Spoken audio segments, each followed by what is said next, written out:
This is our head,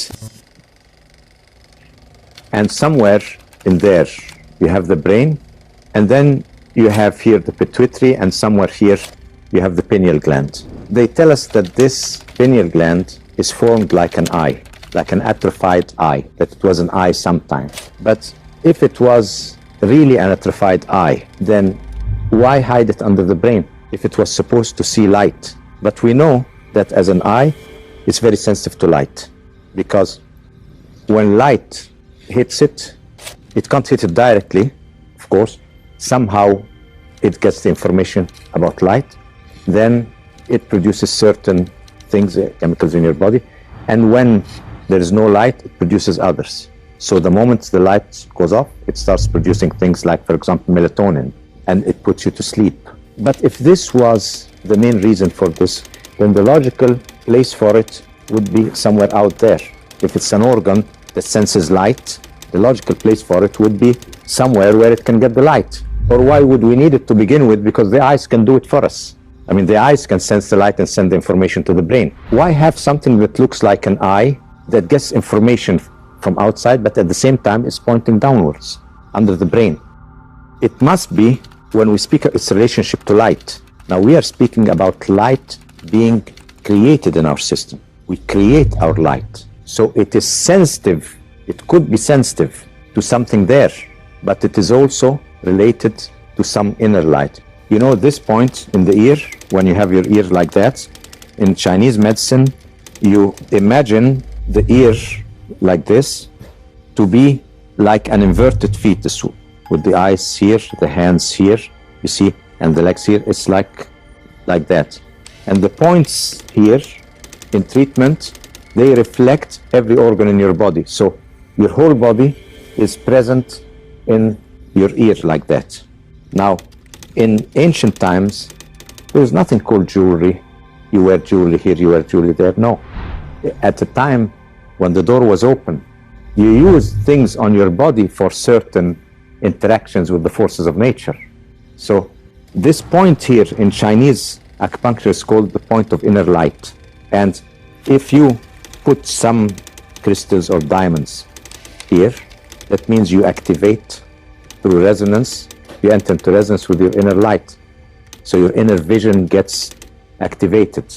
And when they had the priestesses, the young priestesses in the temples, one of the way to activate their inner vision was to put any type of crystal or diamond here, depending on what you wanted to do, you see.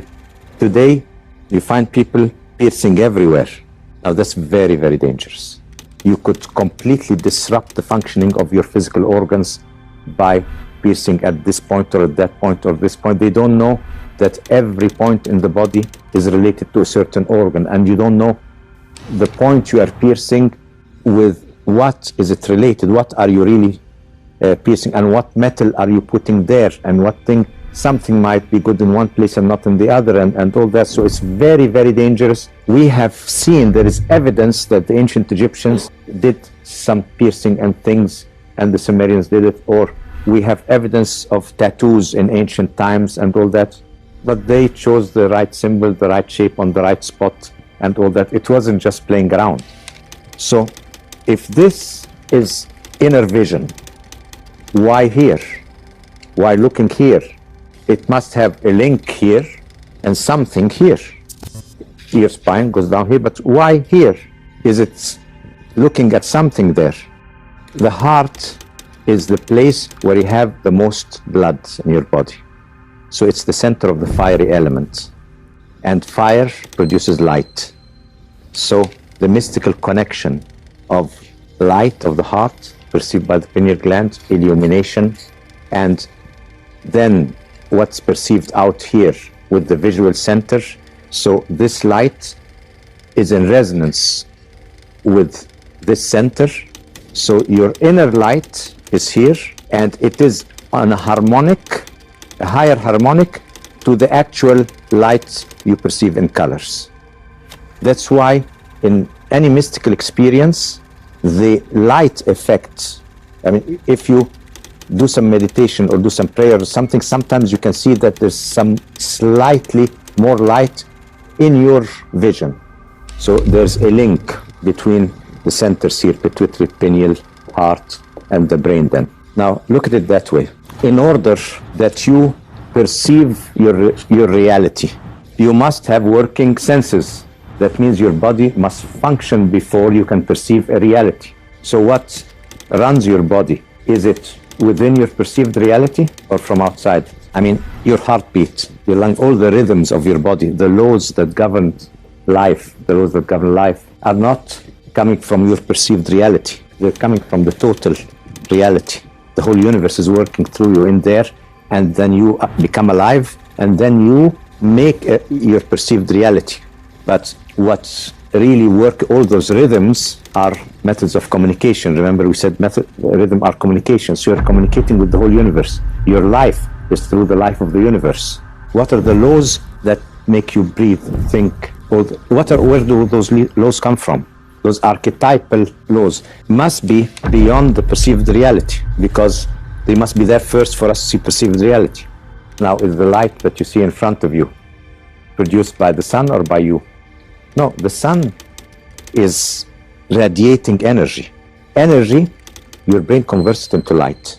So you are producing the light. So if you want to see your inner light, it's in front of you. You see, it's right in front of you there.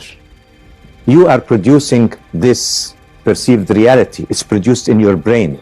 I'll tell you something. When you close your eyes and you dream, or when you visualize, does the picture you visualize, whether you're awake or does it have colors and light and everything? Does it? Okay, that means you produce your own light. So all the senses are created in the brain. So you are only taking 5% of the whole. So if you can only perceive 5% of the whole, how can you assume that you are translating the whole reality out there? No way. That's why we call perceived reality. If I make my reality, I'm like a projector, you know. When you go to the movies, you watch the screen, and then in front of you there on the screen, you see the film, don't you? You have to see the film out there, and you think the film is out there. Is the film out there? No, where is the film? No, it's in the projector. I mean, where is the film that you see out there? It's a roll of film in the projector.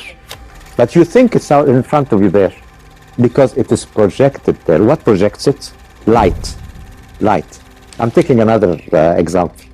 I'm going a step further. Now we went to the step after you produced it in your brain. Now we're taking the next step, you see. The next step is, after you produced in your brain, you have to project it outside. Because this reality, if it's not projected, you don't feel it as your environment. So the senses do not only capture information, it's not a one-way street. No, all your senses work both ways. So active in reception and active in projection. In the projection of your reality outside, and then you think it's outside you, but you are really projecting. It's like a projector. During the movie, you're living the film out there, but in reality, the film is in the projector. See, and the light is taking it out there. It's projected outside. So the projector is your brain, the film is in it, and you project it outside. Now, the act of projection and the act of producing light and all that, you see, takes energy. So a projector, if you keep it running for a long time, it will heat up. Same thing with you. I mean, seeing this reality, because it's a left brain operation, because your reality is sort of made up through the use of the activation of the senses, what happens is it overheats if you use it too much. So you have to sleep. You can only use it for so long, and then you have to sleep a bit. You can't keep this reality out there for a long time, because you need a certain amount of stress to have it. But there are easy ways.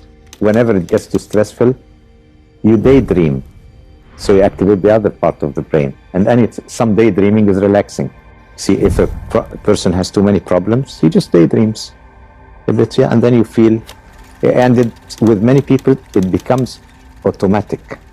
You see, it becomes automatic. The more you stress them, the more they fly out. And the more you concentrate, because reality, you know, the left brain, okay, I see reality, I go more into concentration, puts more stress. Now, if I'm producing my reality and I have a projector, I'm producing my reality. That means I can control it. I can put my hand in front of the projector, make some images, do things. So I can play with this reality if I'm producing. But it doesn't work that way.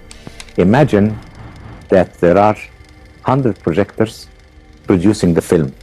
I can't, whatever I do with one will not even be seen out there. Even if I close it off completely, the film is still going on, you see. So it's like, if I have one instrument with one string, and I hit the string, I can stop it and the sound goes away. But now if I have a musical instrument, and I hit one string, and that's my string, and then stop it, the sound will not stop. Resonance. So the reality through resonance becomes solid.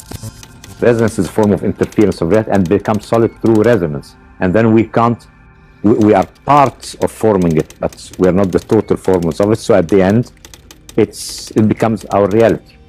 So this is our perceived reality.